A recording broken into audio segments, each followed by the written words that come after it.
muito longe lá do Wi-Fi. Tá lá do outro lado. É só pra não ter que editar e não ter que upar, tá? Eu vou explicar rapidinho a diferença aqui do arrebatamento. Da segunda vinda tem gente que confunde isso. Até certas religiões confundem isso também, né? Aqui da escola já sabem, né? Mas pra quem ainda não, tem que dar uma pesquisada aí, uma lida. Ver vários, se você não quer ler a Bíblia, até porque você não vai ter condições de entender tudo de repente, vai ter que ler várias vezes, vários pedaços, interpretar e tudo mais. Você pode encontrar professores, né? Para isso que servem os professores, né? Para você ter que estudar tudo que todo professor estudou. Você confia nos estudos deles e você soma aqueles conteúdos, aquilo que lhe é ensinado, né? Mas se você, salve Edson, você percebe que hoje você pode estudar diversos tipos de professores, né? E aí você vai ver a verdade ali brotando entre eles. E aí o resumo de todos eles vai ser aquela verdade, os coloca em harmonia, né? É igual a luz faz com as cores, que é a soma delas. Então, vocês têm que expliquem para eles a diferença, né? Para alguns deles. O arrebatamento, ele vem antes. O arrebatamento é para a igreja, é para os santos, né? Para os salvos ali. É aqueles que já, nas linhas, eles foram salvos nos últimos séculos, né? Nos últimos milênios. Foram diversos sonhos individuais, diversos universos próprios, né? Interagindo com a realidade, tendo seus desdobramentos. É assim que Deus vive, né? Nas nossas experiências de vida. Então todos nós nos sentimos o rei que quisemos ser, dominar o amanhã, né? Então nós tivemos que encarar esse peso para entender o que é ser Cristo, o que é ser Deus estar sozinho. Por que Deus tão grande se faz tão pequeno, né? Por que o Pai e Filho? Por que Deus está no todo, o absoluto, o desgasta na escuridão, né? O trava. A luz precisa de movimento. A luz é movimento. E o movimento precisa da escuridão, né, para se mover. A luz precisa ter o escuro para clarear. Se o movimento não tiver espaço, ela não se move. Como nada é nada, precisa usar a si mesmo de referência. Então ele se olha lá de baixo para cima, né, para ter um pequeno e um grande, né, para dar volta, para se observar, para entender sobre si mesmo.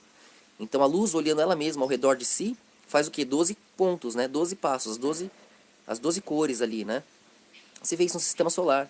Você pegar os pontos principais, os 7 pontos principais, você vai ver isso no átomo. A gente sempre explica isso aqui, né? Se você olhar um átomo no sistema solar, se olhar um macrocosmo e um microcosmo, é a mesma coisa. É luz girando em torno de si mesma, se observando de vários ângulos, né? Mas não vamos fugir desse assunto. Isso é alquimia, isso é cabala, tá? Esse é conhecimento dos fariseus há muito tempo. E conhecimento luciferiano no Egito, na Suméria, Grécia. E Roma foi perdendo já um pouco, né? Mas, enfim, tá tudo por aí. Então, tanto é que o segredo mais antigo aí conhecido é como está acima, como está abaixo, né?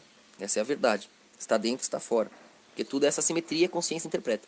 Então o arrebatamento é para salvar, ou seja, reencontrar esses pontos justos, né, de observação. Então assim, um rei, um messias, uma junção de vários ângulos, de várias personalidades, os reencontra, né? Os relembra de quem são. Não é isso que Cristo fez com os apóstolos? Não são 12 apóstolos, não são os 12 deuses, não são as 12 tribos, são as 12 casas das 12 emoções principais da humanidade. Você entendendo e colocando essas 12 emoções em harmonia, não se resolve todo o resto, porque todas as cores são degradês vindas destas principais, né? Então, então você sabe que, lembre disso, o arrebatamento ele vem antes, né? E ele vem para os santos, para os salvos. A volta, a segunda volta de Cristo, que muitos esperam e confundem, é para Israel. Ele já vem com os santos, né? Então ele vem com os salvos, com aquele corpo da igreja, né? Corpo quântico, para interagir com o binário ali, com as ilusões teatrais. Então a volta, a segunda volta é com a igreja, né? Enquanto o arrebatamento é para libertar a igreja, né? A volta é com a igreja para libertar Israel, né? Então, se você levar isso em consideração, você vai ver que são duas coisas diferentes, uma depende da outra, né? Esse arrebatamento para os santos, né, é nos ares, é feito nos ares, enquanto a segunda vinda é em Israel, no Monte das Oliveiras, ali todo um processo, né, meio que ritualístico, um reposicionamento ali, já depois de vários desdobramentos da tribulação, né? Depois que os sábios já foram retirados de lá, o mundo começa a se desfazer. Saem os pilares coerentes, as almas fortes, os mais amados por Deus, ou aqueles que têm uma maior proximidade interna, né, com o Pai. vai deixar para trás as suas falhas, os seus pecados, os seus momentos limitados, que são vistos como outras consciências, né? Como seriam vistos os momentos, né? É uma soma de percepções. Você vai ver consciências relativas às tuas, que são teu coletivo, né? Os coletivos de vocês. Então, é diferente, né? Então, o arrebatamento nos ares e a segunda vinda é na terra, né? Assim, na terra que a gente diz é lá no teatro, no binário, né? Nos ares nós estamos fazendo agora, né? Acima do espaço-tempo, nos encontrando em qualquer lugar, de qualquer forma, nas nuvens, né? Então você vê, é de forma secreta, né? Então, isso é para reunir os santos, reunir os sábios. Enquanto a volta é para reunir Israel. Que barulho é esse? É um avião. É um avião. Então a volta é para reunir. Dá uma nostalgia ruim isso, uma bad. Nostalgia é boa, né? Não pode chamar de nostalgia, mas essa sensação de bombardeiros passando. Parece que eu vou ouvir um. E depois um boom.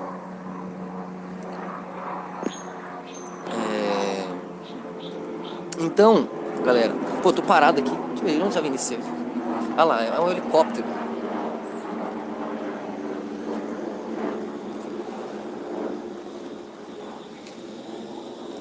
Ah, tem um luta aqui. Então, galera. Então é diferente, né?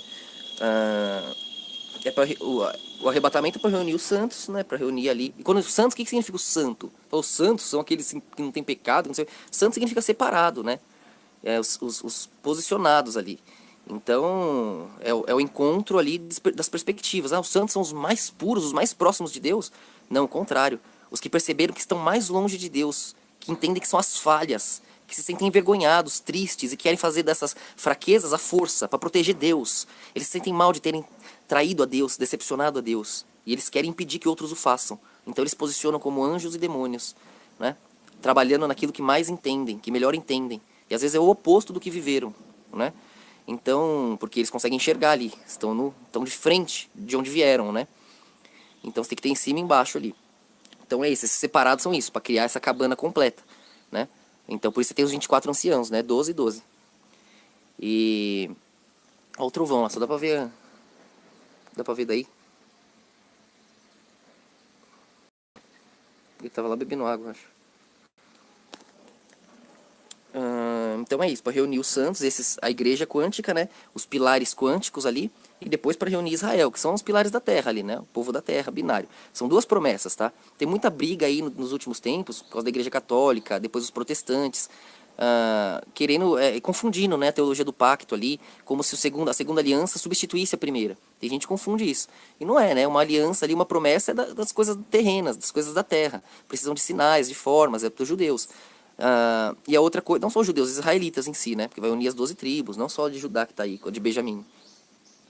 E já o arrebatamento ali, os pilares da segunda aliança é com a igreja, é o quântico, né? Então são dois lados de Deus, para que a gente entenda a grandeza da existência, a grandeza de Deus, né? Como ele existe em duas verdades paralelas, a lógica e a emoção. A Torá é a reta, a lógica, a obrigação, se não cumprir, morre. E o evangelho é boas novas, né? É a misericórdia, a graça.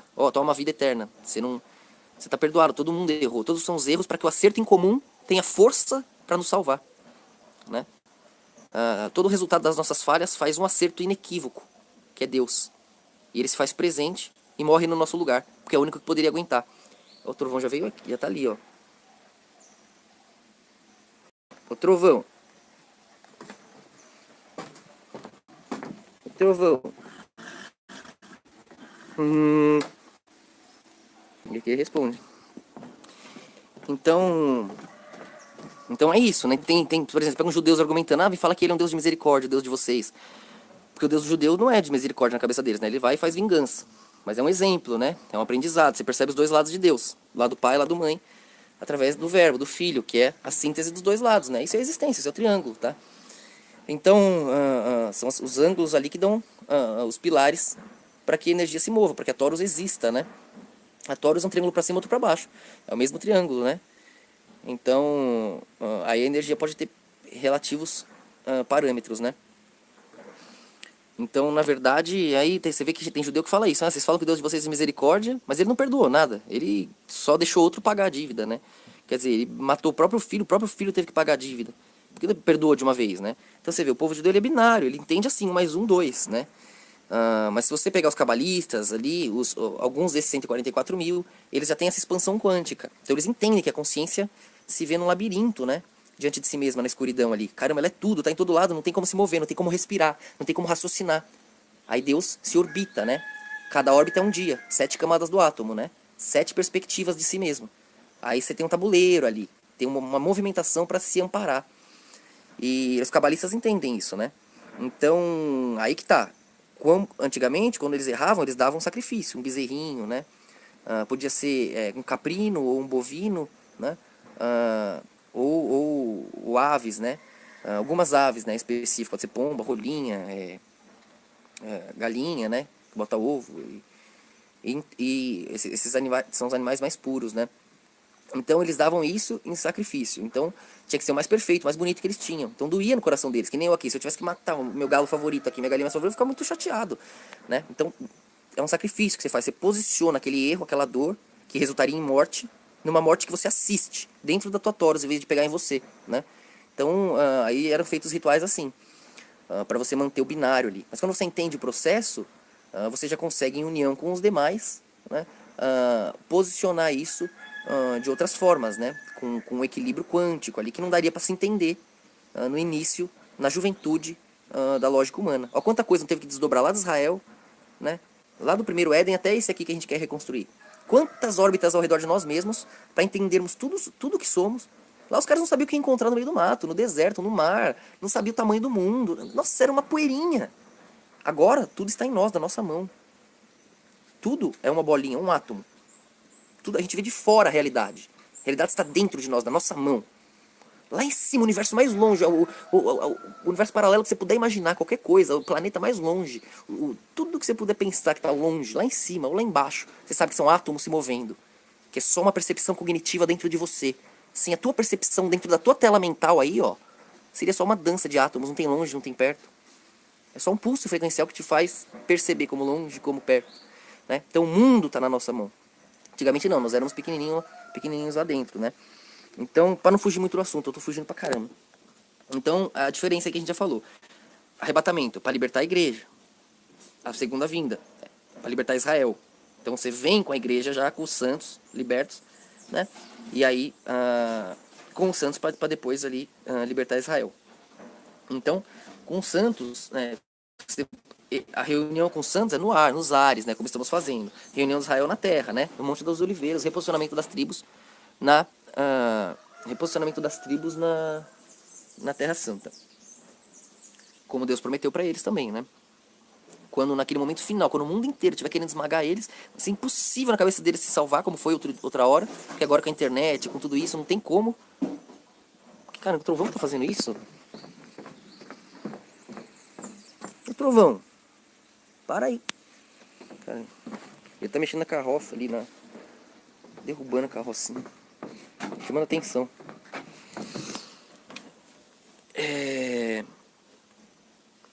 Então você vê isso, que eles, quando no momento final, quando parecia impossível que eles sejam salvos, só um milagre mesmo para salvar, eles serão salvos, né? Porque aqueles que deveriam odiá-los, esmagá-los, se vingar, irão entender o papel deles, irão colaborar na missão de Deus e até enviar certo amor quando eles precisarem. E eles vão voltar para a Terra Prometida para seguir todos os conceitos que eles amam ou deveriam amar, né?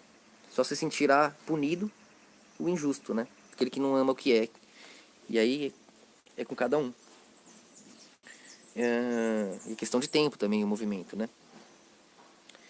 Então, o arrebatamento é para quê? Para libertar os santos, os salvos da ira, da tribulação, da ira de Deus, né? Enquanto a segunda vinda é para trazer a ira, né? É para trazer a ira para os injustos, para julgar, para mostrar ali que, peraí, Deus é a força, Deus é o poder, Deus venceu, Deus é a vitória, né? Para mostrar isso. Então o arrebatamento ele é secreto, né? Ele ele vem ali nos ares, para os salvos, né? enquanto a segunda vinda é pública, né? Todo olho verá. Tem isso também. Então, o arrebatamento é como um ladrão na noite. Vai surpreender, vai assustar aqueles que estiverem desatentos, né? E que não entenderem o que está acontecendo. Enquanto a segunda vinda já é como um leão, né? Já é sentindo aquela fúria viva. Um leão, um dragão, né? Então vai depender de quem está encarando a verdade. Se você está muito tempo com o olho fechado e olha o sol com tudo, vai te queimar, vai arder. Você vai xingar o sol de exagerado, vai chamar o sol de exagerado. Você vai culpar o sol que ferrou teu olho. Ué, tá um monte de gente enxergando aqui, querido. Desculpa aí. Então, o arrebatamento, como é para os santos, você sente com o coração, sente de dentro, você entende a coerência, participa de você. Então, não precisa de sinais, né? É pela fé. Para outras pessoas estamos falando grego aqui, mas os salvos entendem no coração. Mesmo que demore às vezes no intelecto, ele vai trazendo, vai entendendo, né? Então, mas já a segunda vinda é com sinais, né? Porque é para os judeus, né? Então eles precisam dos sinais. E o maior dos sinais vai ser essa salvação que eles vão ter na última hora quando parecer impossível. Mas entre isso, várias outras coisas, né? Das estrelas se movendo, que a gente até participa disso aqui. É algo, uma interação com o macrocosmo, é algo que muita gente, tá um monte de vídeo aparecendo na internet agora, tá acontecendo muito, né? De forma muito intensa e frequente.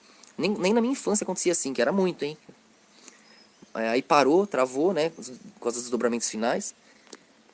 E agora tá de novo, voltando, o macrocosmo interagir, né? Então, a gente tem até técnicas aí para participar disso, mas tem que ser tudo por bons motivos, né? Por alinhamento. Não pra fazer mágica, showzinho. Se fizer showzinho aqui com essas coisas, tava bombando, né? Mas nem a gente quer bombar é encheção de saco. A gente quer o equilíbrio, a gente quer a vontade de Deus, que é magnífica. Então a vinda é com sinais, né? Então vai acontecer muitas coisas na Terra aí, os sinais já estão acontecendo, inclusive, né? Inclusive o Netanyahu falou que hoje vai fazer história com o Trump, né? Então, acabaram de estar lançando lá o plano de paz, né? Então, tá aí, tá tudo acontecendo, né? Quanto tempo a gente tá falando? Literalmente, né? Então é questão de raciocinar, de pensar. Porque tá tudo na nossa cara já, né? Israel aí, Jerusalém, não só as duas de sangue, não só o mundo unido. Porque antigamente, né? Era fácil você duvidar do Messias com as coisas que eles falam. Eles falam cada coisa idiota pra duvidar do Messias que você vê que é só desespero mesmo, né? As melhores defesas que eu já vi deles eram defesas boas, por amor, assim. Tipo, como assim se foi negado pelo seu povo? Tá na Bíblia, todo lugar que ele ia tinha multidões seguindo ele, né? Então não é assim. E outra, 95% dos judeus estavam espalhados no mundo, né? Não estavam em Israel naquela época. Aí sim, argumentos com amor, né? Aí a gente até... Mas aí logo depois já vem enfiando uns nada a ver, né? Puta, aí já vem...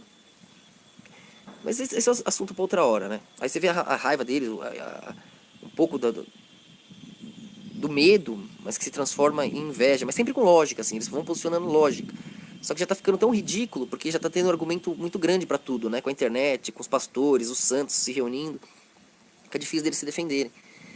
Mas na época era mais fácil. Agora, as coisas impossíveis se cumpriram naquela época. Quais eram as coisas impossíveis? Não era as magias todas, pelo contrário, o Messias deles não está escrito que ele vai fazer essas loucuras, não estava escrito que... As coisas milagrosas do cristianismo não está escrito no judaísmo, eles são muito lógicos, né? Então, o milagre mesmo maior que eles deveriam aceitar é... Peraí, o Deus de Israel, o Deus daquele povinho nômade, que todo mundo só deixava nos seus países até descobrir que estavam lá, depois que descobriam expulsavam, hoje eles são amados pelo mundo, protegidos pelo mundo. O Deus de Israel, o Deus deles, Cristo fez o Deus de Israel ser amado pelo mundo inteiro, ser conhecido, temido pelo mundo inteiro. E agora eles mesmos estão fazendo Deus ser esquecido e virar vergonha. Tá entendendo? E eles só têm esse poder de diminuir a Deus porque Cristo os elevou, né? Deu esse poder e levou o nome de Deus adiante. Então acabou com todas as religiões pagãs, os deuses, como estava previsto que o Messias faria, né? E graças ao nome de Cristo eles tiveram essa influência global para abocanhar o mundo em uma só realidade. Tudo se cumpriu, né? Agora, eles vêm pegar coisinhas... que a profecia de Isaías falava de outra coisa, que não sei o que, de outra coisa. Aí, ou então, como é que iam... O negócio de atirar a primeira pedra, que estava dentro do templo. Não tinha nem pedra no templo. Saca, as desculpinhas deles bem idiota, né? Sabe, que atire a primeira pedra. Falei, achar pedra onde? Tava vendo lá uns judeus tentando defender, né? Aliás, eu vou pedir pra vocês, vou pedir pros membros hoje isso. Que vocês tragam todos os argumentos dos judeus ou de qualquer um que não aceite o Messias. o porquê que eles não aceitam o Messias. Que vocês pesquisem isso. Tentem achar todos os judeus, rabinos, falando na internet o porquê que eles não aceitam o Messias. Se vocês puderem, eu vou pedir pros membros de novo lá, mas se vocês estiverem vendo aí, bom, vocês já vão ficar sabendo aí, né? Mandem pra mim, mandem pra Miriam lá, que nem vocês fazem com as perguntas. E aí, por favor, e aí me mandem quantas forem as razões pelas quais eles não aceitam o Messias. Que aí eu vou responder uma por uma, pra mostrar como é até ridículo, né? E tem alguns vídeos aí, posso até indicar alguns. Aí se vocês puderem, por favor, ir anotando os argumentos deles, a gente desfaz um por um. Então é isso, né? O arrebatamento, outra diferença do arrebatamento é que o arrebatamento é a qualquer momento, né? Enquanto a segunda vinda depende do arrebatamento, porque são 7 anos depois, né? Cerca de 7 anos ali do fim do arrebatamento. Então também é relativo, né? Quando é que termina o arrebatamento? Os santos estão sendo salvos ainda, né? Vocês vão perceber pela elevação da tribulação. Aí no meio da tribulação, os 144 mil judeus, aqueles mais conectados com a alma de Deus, conseguem entender a grandeza deles no binário, sem se sentir traidores, vão conseguir nos entender também, né? Então, aí eles começam a despertar, alguns desses aí, e começam a nos auxiliar, até porque a gente vai estar também protegendo eles. Então a gente já soltou a bomba aí, né? Anti-sionismo, o ateísmo aí, os falsos judeus, né? Falso Israel. E agora a gente tem que começar a se preparar para segurar essa bomba. Porque é a nossa coluna vertebral ali, né? Esse povo fez o mundo, né? Na parte binária do mundo, costurando, junto conosco, né? Nos reinos luciferianos. Onde você vê um momento luciferiano ali, seja os deuses desde da Suméria, Babilônia lá, né? Ou Assíria depois, os persas, gregos. Escolhe aí qual que você quiser. Onde tem os 12 deuses, tem também a Torá enlaçada ali entre eles, né? Então, a Torá é um manual de vida, né? Para o homem. Enquanto o luciferianismo é a alma, né? É um manual dévico, né? Não é bem um manual. É a escrita daquele manual que lá está. Através do luciferianismo você entende o porquê das leis da Torá, né? E com as leis da Torá, você compreende ali também como se defender desse abstrato, sem precisar ficar entendendo todas as teorias de todos os universos paralelos, cada rei que chega, cada tribo de 12 ângulos ali que vem explicar sua realidade, com diversos nomes, com diversas lendas. Você acha que o judeu vai ter que entender cada uma? Não, dane-se, ele sabe o que importa, tá aqui, ó, pá, que é a Torá, né? Como fechar as portas do abstrato ali e se manter no linear. E aí estão eles, tá certo?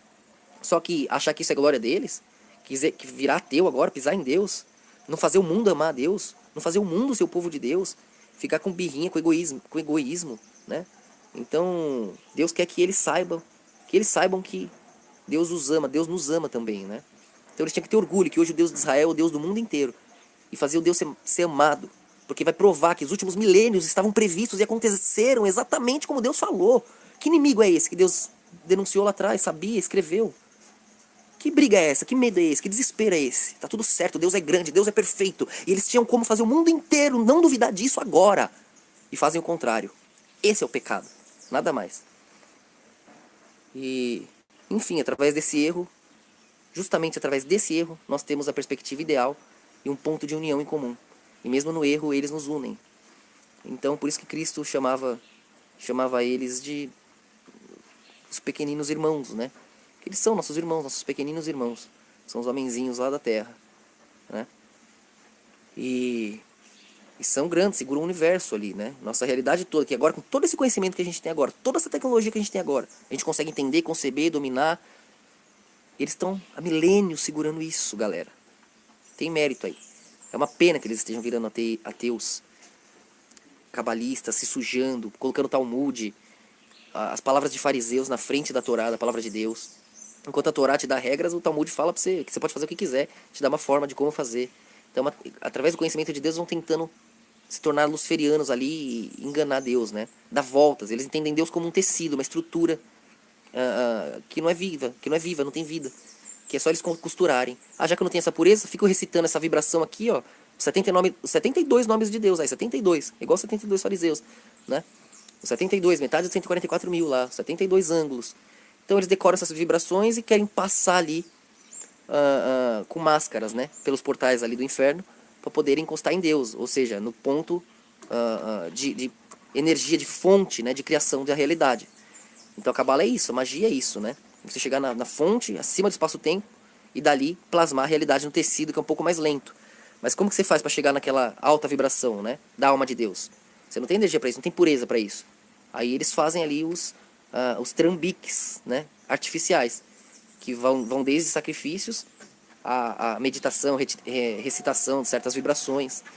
Enfim, eles vão lá, acham que estão enganando Deus, acham que estão, oh, conseguimos aqui atingir, acham que são gênios, né? E como Deus vê isso? Como Deus, Deus vai ficar bravo, Deus vai destruir eles. Galera, imagina que você faz um jogo. Se você programou o jogo de videogame, tá lá. Aí você tá online assistindo os caras jogar. E o cara lá tá se matando, achei esse baúzinho aqui. Agora com esse item, vou juntar com esse outro item. Ai, vou bugar esse jogo. Tipo, o programador dá risada, caceta. Ele dá risada, porque ainda que ele conseguisse, caramba, eu vou lá e reprograma aqui, ou então reseta o jogo. Tum.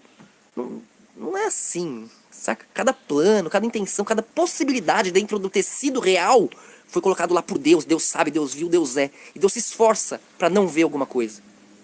Pra que ele tenha alguma surpresa vinda de nós. Que surpresas temos pra ele? Essas medíocres, essas piadas, essas tentativas de atacá-lo? Que triste, né? Que tragamos surpresas belas, grandes obras, grandes pensamentos, grandes ações. Coisas que surpreendam a Deus. Coisas cuja justiça poderia te fazer socar a cara do outro. Esse é 1 mais 1, esse é o 2, isso dá pra escrever. Mas quando você diz, vire outra face, quando você perdoa e ama, entende, vê acima dos demais, opa, isso está acima de nós. Então, aí é misericórdia, aí o perdão. Isso é ser trouxa, isso é ser idiota, isso é ser imbecil. Não, isso é entender que cada passo, cada ação, cada momento está no corpo de Deus. As estrelas continuam no seu exato caminho. Qualquer civilização antiga olharia para o céu agora e reconheceria tudo. O sol não nasceu torto, não nasceu de outra cor. Deus continua vencendo. Então tudo faz parte dele. Menos quando você acha que não. Você com o teu sonho individual quer dizer o que é, o que foi, o que é justo, o que não. Com nossos pequenos olhos queremos definir toda a grandeza dele. Aí nós nos colocamos à parte. E tudo que pensamos, a nossa mediocridade se torna real. Aí você vê a injustiça. Aí você dá de cara com a merda. Porque você escolheu definir o que é e o que não é. Se você aceitar o óbvio, que a justiça é plena e perfeita, as coisas se encaixarão. Mas como que aquele que foi morto injustamente vai voltar? E como que... Você desafia a grandeza de Deus. E se no estelar de Deus você acorda de um sonho, de um pesadelo? Quais tecnologias você pode prever? Novamente você vai lutar com Deus e dizer o que é possível e o que não é? Só há um fato. O céu, o macro, e o chão, o micro, estão ainda na sua perfeita eternidade. Estável, magnífica, criativa e viva. Acima de tudo, viva. Não adianta só entender a simetria, a perfeição da simetria. Porque vai querer estudar, aprender e dominar. Vai virar cabalista também. Não. Deus é mais que coerente. Deus é vivo. E quem achar que pegou a coerência na mão, ele faz de trouxa, de otário. Porque assim tá escrito. Viu? Quem tá lá em cima e se engrandece vai ser azucrinado. Vai ser feito de tolo. Pelos loucos. Para que nenhuma carne se engrandeça sobre ele. Porque eis a simetria. A simetria é o equilíbrio. A observação de si mesmo. Não é a tentativa de ser tudo. A obra, o foco de Deus não é ser tudo. Isso ele já é. Qualquer um pensa e vê. Do tudo nós viemos.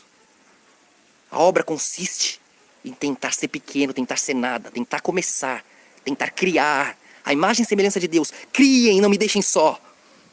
Essa é a obra coerente que nenhum cientista, nenhum ateu, nenhum religioso pode discordar.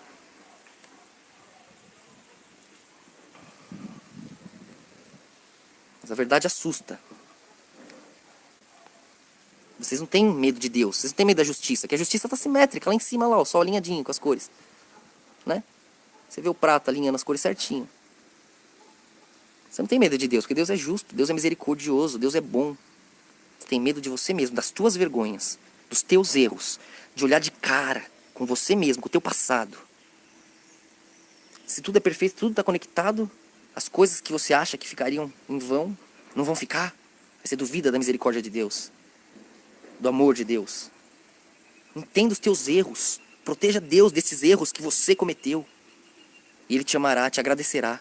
Essa é a misericórdia. Esse é o amor de Deus. Nós nos esforçamos para criar um espaço onde esses que compreendem a Deus possam se reunir. E é só isso que nós prometemos aqui. Não é ser Deus, ser Messias, ser Lúcifer, ser benzedeira. A gente não oferece nada de louco, de mágico, como as pessoas encontram. Porque você encontra, você está procurando, você vê. Mas o que a gente de fato oferece é a proposta de união de pessoas sábias e justas. E nos esforçamos para possibilitar isso, através do nosso esforço, do nosso trabalho, dos nossos riscos. Porque não é qualquer um que faz. Ah, pega aí um lugar, junto de gente, dá dinheiro. Faz aí, quem que faz? Quem que consegue? É difícil, dá trabalho, pessoas passam a vida para ter um lugarzinho. A gente se mata e ainda divide, quer dividir. Nós queremos um lugar onde possamos nos reunir em alegria, para que Deus esteja presente, porque Deus é felicidade, Deus é amor, Deus é justiça, Deus é a plenitude que transborda em festa, em criação, mas que em breve também nos cansará. E novamente, cheios de energia, mergulharemos na escuridão, tentando fazer melhor. E falharemos. Graças a Deus. Luz pra nós, galera. Desculpa não responder o chat aí. Já foi mais do que eu queria aqui. Eu tô fazendo outras coisas lá. Não tô nem lendo aqui agora que eu abri o chat. Mas bom dia aí todo mundo. O Arthur, eu tinha visto no começo ali, some sozinho. Arthur, Miriam, Paulo. Valeu todo mundo aí. Jesus, Maxon, Fernando. A Júlia reclamando que tá chacoalhando a imagem. O importante é ouvir, né? Tô só filmando qualquer coisa aqui, ó. Vê o Rex. Fica também botando minha carona aqui. Me cansa. Então façam isso, galera. Eu vou pedir lá pros membros, ou se puder, a Miriam tá aqui on também. Eu gostaria que ela pedisse lá, que o pessoal que tá aqui pudesse enviar pra ela essas perguntas aí. Vocês dessem uma pesquisada. Peguem os argumentos do porquê os judeus não aceitam Cristo. Tem vários rabinos dizendo porquê aqui não, aí no YouTube. Os argumentos que vocês acharem que fazem sentido, ou não, tragam todos também, que tem uns tão ridículos. E vamos desfazer um por um. E os ateus também, tudo que vocês acharem que faz o cara não crer. Olha, o pato passou voando, vocês viram? Nosso pato veio lá sei lá, do além. Veio muito do alto. Nem é a pata que voa, que é a Halle Berry, é a outra. Veio muito longe, veio muito longe. Enfim, achem aí todas as razões pelas quais as pessoas não aceitam o Messias. E nós vamos com lógica, com discernimento, com coerência, de maneira inegável, refutar todos eles. E aí a gente vai ver quem tem caráter de fato para aceitar a verdade. Então valeu, luz pra nós, galera.